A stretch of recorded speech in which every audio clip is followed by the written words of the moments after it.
Hello, good morning everyone, students. Today we are going to start the topics how can control this mind power and control this happiness. So it is a very important in your life and journey for this Union Public Service Commission.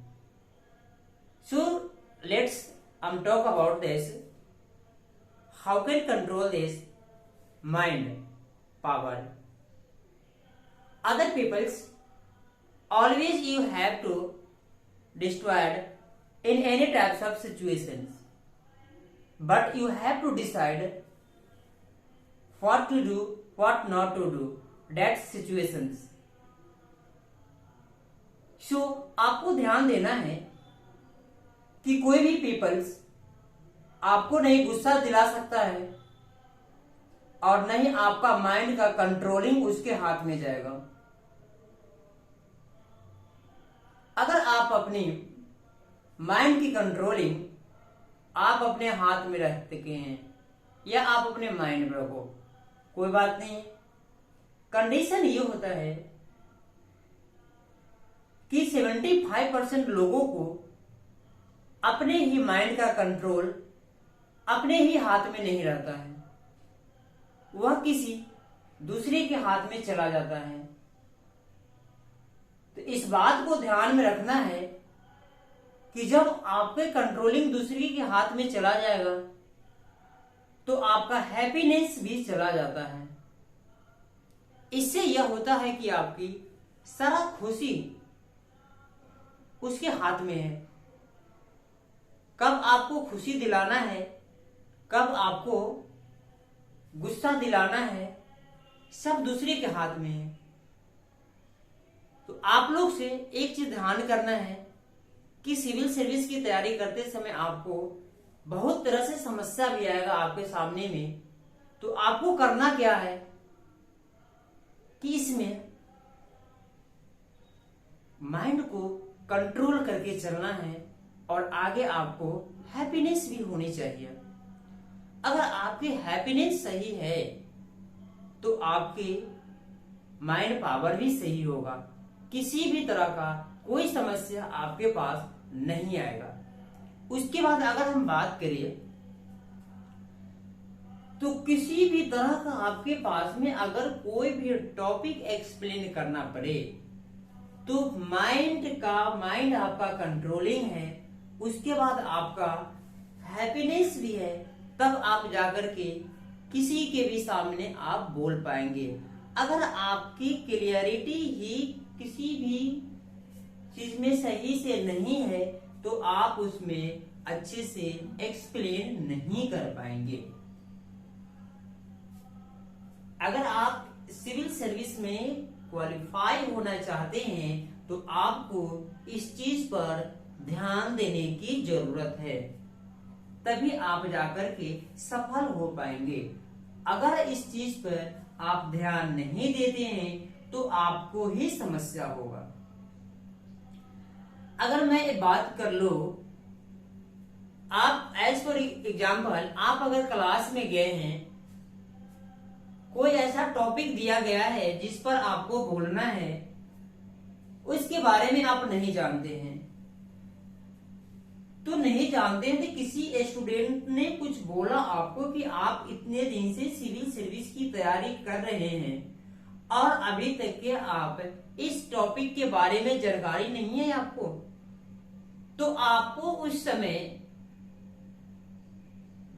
उसके ऊपर गुस्सा नहीं करना है। अगर वो आपके ऊपर गुस्सा करता है तो आपको गुस्सा होने की जरूरत नहीं है, क्योंकि आप अपना माइंड का पावर आपके हाथ में है, कंट्रोलिंग आपके हाथ में है, ना कि दूसरे के हाथ में है। हाँ, ये कोई जरूरत नहीं है कि आप नहीं जानते हैं, आप जानते हैं, बशर्ते ये होता है कि आप उस सामने बोल नहीं पाते हैं कि क्या है नहीं है, कैसे उस टॉपिक के बारे में एक्शन कर पाएंगे। तो उसी हिसाब से अगर आपके पास खुशी रहेगी तो अगर माइंड कंट्रोल रहेगा, आप अच्छे से कोई भी एग्जाम आप निकाल सकते हैं और किसी भी तरह का आपको कहीं से भी कोई समस्या आपके पास नहीं आएगा और आप अच्छे से पढ़ाई कर सकते, खुशी से अपने फैमिली से बात कर सकते हैं, अपने दोस्तों से बात कर सकते हैं। दोस्त ऐसा होना चाहिए जहां पे आप जाना चाहते हैं उस दोस्त का भी मंजिल वहीं पे होना चाहिए, तभी आप उसके साथ में दोस्ती कर सकते हैं, अदरवाइज नहीं। अगर आपका जाना है वेस्ट, वो जा रहा है ईस्ट, तो इसमें दोनों का डायरेक्शन अलग अलग है। इस पर आपको ध्यान देने की जरूरत है। आप किसी भी चीज में आप जाइए। एक और मैं थोड़ा सा आपको एग्जांपल देके समझाना चाहूंगा कि एक सेल्स होता है। सेल्स में अगर आपको बाबू बनना है या एग्जाम आपको सिविल सर्विस टॉप करना है, तो आपको सेल्स वाला दिमाग लगाना पड़ेगा कि कैसे वह लोगों को समझा देता है और वो अपनी प्रोडक्ट को वह बेच देता है।